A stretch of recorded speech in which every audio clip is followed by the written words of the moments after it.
రాహుల్ గాంధీ దారి తప్పి తెలంగాణకు వచ్చిండు అని మాట్లాడినటువంటి కవితకి నేను ఇచ్చేటటువంటి సమాధానం, దారి తప్పి తెలంగాణ కాదు, తల్లి ఇచ్చిన తెలంగాణకు వచ్చినటువంటి రాహుల్ గాంధీ. ఎన్నో మాటలతో ట్వీట్ చేసిన కవితమ్మ, ఒక్కొక్క మాటకు నా జవాబు విను. 3rd డిగ్రీ ప్రయోగించినమో దళిత మహిళ మీద అని మాట్లాడినటువంటి నువ్వు, మీ నాన్నకు అడగాల్సినటువంటి ప్రశ్న రాహుల్ గాంధీని, రేవంత్ రెడ్డి గారిని అడిగే హక్కు అధికారం నీకు లేదు అంటున్నా. 3rd డిగ్రీ ప్రయోగించింది ఒక దళిత మహిళ మీద మీరు, చేతులకు బెడీలేసి రైతుల్ని ఆగం చేసింది మీరు, విద్యార్థుల ఉసురు పెట్టుకున్నది మీరు, ఎంతో మంది ఇంటర్ విద్యార్థుల చావు కారణమైంది మీరు, ఆర్టీసీ ఉద్యోగస్తుల ప్రాణాలు తీసింది మీరు, రైతులకి రుణమాఫీ చేయలేదని మాట్లాడినటువంటి కవితమ్మ, 21,000 కోట్ల రూపాయలు రైతులకి రుణమాఫీ ఇచ్చింది కాంగ్రెస్. మీరు 10 ఏళ్ల పాలనలో రైతుల రుణమాఫీ చెయ్యమనంటే ఔటర్ రింగ్ రోడ్ ని తెగ అమ్మేసుకొని రైతుల రుణమాఫీ చేస్తామని అబద్దాలాడి అరా కొరా కొంచెము వడ్డీలకు కూడా సరిపోనటువంటి డబ్బులేసింది మీరు. అలాగే రైతు బంధు పేరిట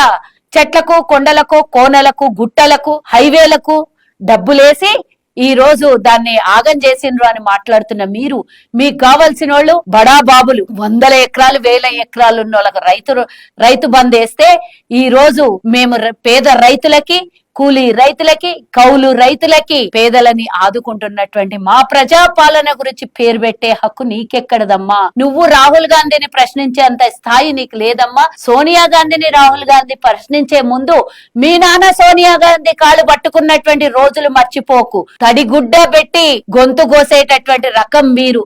సోనియా గాంధీకి పార్టీ విలీనం చేస్తామని ఢిల్లీలో చెప్పొచ్చి హైదరాబాద్ ఎయిర్పోర్ట్ లో దిగి మాట మార్చినటువంటి మీ నాన్న ఎక్కడ? రాహుల్ గాంధీ గురించి పోల్చుకునే హక్కు, రాహుల్ గాంధీ గురించి మాట్లాడే హక్కు నీకెక్కడన్నా ఉన్నదా అమ్మా? ఫస్ట్ మోసం చేసింది, 10 ఏళ్లలో దగా చేసింది మీరు. 10 ఏళ్లలో కాళేశ్వరం కాలనాగై కాటేసి తెలంగాణ 1,00,000 కోట్ల రూపాయల్ని మీరు నాశనం చేసింది మీరు. మీకు ప్రశ్నించే హక్కు ఎక్కడుంది? మీరు ఈ రోజు మాట్లాడుతున్నారు కదా, ప్రశ్నిస్తే సోషల్ మీడియాలో కరెంటు పోయిందని మెసేజ్లు పెడితే వాళ్ళకి అరెస్టులు చేస్తున్నారు, శిక్షలు వేస్తున్నారు, కేసులు పెడుతున్నారు అన్నారు.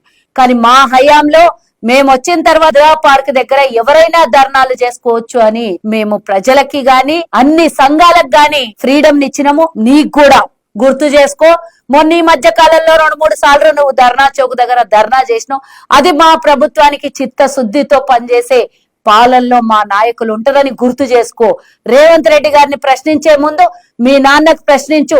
రేవంత్ రెడ్డి చేసినటువంటి 16 నెలల్లో అభివృద్ధి నువ్వెందుకు 10 సంవత్సరాలలో చేయలేదు కేసీఆర్? మా నాయన అయ్యా బాబు అని నువ్వు అడుగు. ఎందుకంటే ఇచ్చిన హామీలను 6 గ్యారెంటీల గురించి మాట్లాడుతున్నావు, స్కూటీ గురించి మాట్లాడుతున్నావు, 2,500 గురించి మాట్లాడుతున్నావు. అలాగే మీ నాయన చేసినటువంటి విషయాల గురించి కూడా మాట్లాడితే బాగుంటదమ్మా. దళిత ముఖ్యమంత్రి ఏది? దళితులకి 3 ఎకరాలు ఏది? ఇంటికో ఉద్యోగం ఏది? డబుల్ బెడ్రూమ్ ఇండ్లు ఏవి నాయనా? గత 10 ఏళ్లలో మనం దోచుకున్నదే ఎక్కువ. తెలంగాణ ప్రజలకి వాళ్ళొచ్చే 2 జనరేషన్లకు సరిపోయి అప్పు పెట్టిపోయినాం. మనము ప్రతి ఒక్కళ్ళ నెత్తి మీద మనం బాకీలు పెట్టిపోయినాం నాయనా అని మీ నాయనని అడుగమ్మా. నువ్వు ప్రశ్నించే ముందు నీ హక్కుల కోసమో, నువ్వు పార్టీ నాయకత్వం వహించడం కోసమో మీ అన్నతోని మీ నాయనతోని కొట్లాడాల్సింది కాంగ్రెస్ పార్టీ మీద విరుచుకుపడి ట్వీట్లు చేస్తున్నావు కదా. మీ అన్నది అయిపోయింది, నువ్వు ట్వీట్లు మొదలు పెట్టినావు. ఈ రోజు నీకిచ్చే సమాధానం ఒక్కటే, నా విద్యార్థులు, తెలంగాణ విద్యార్థులు బలి చేసుకుంటే, తెలంగాణ నిరుద్యోగులు రోడ్ల మీద పడి నిరసనలు తెలియజేస్తే ఎంతో మంది నిరుద్యోగ యువత ఆత్మహత్యలు చేసుకున్నన్ని రోజులు గుర్తు చేసుకో అమ్మా. మేమొచ్చి 60,000 ఉద్యోగాలు ఇచ్చినాం. మీ నాయన 30 లక్షల మందిని రోడ్డు మీద పడేసినటువంటి మాటను మర్చిపోతే కష్టం తల్లి.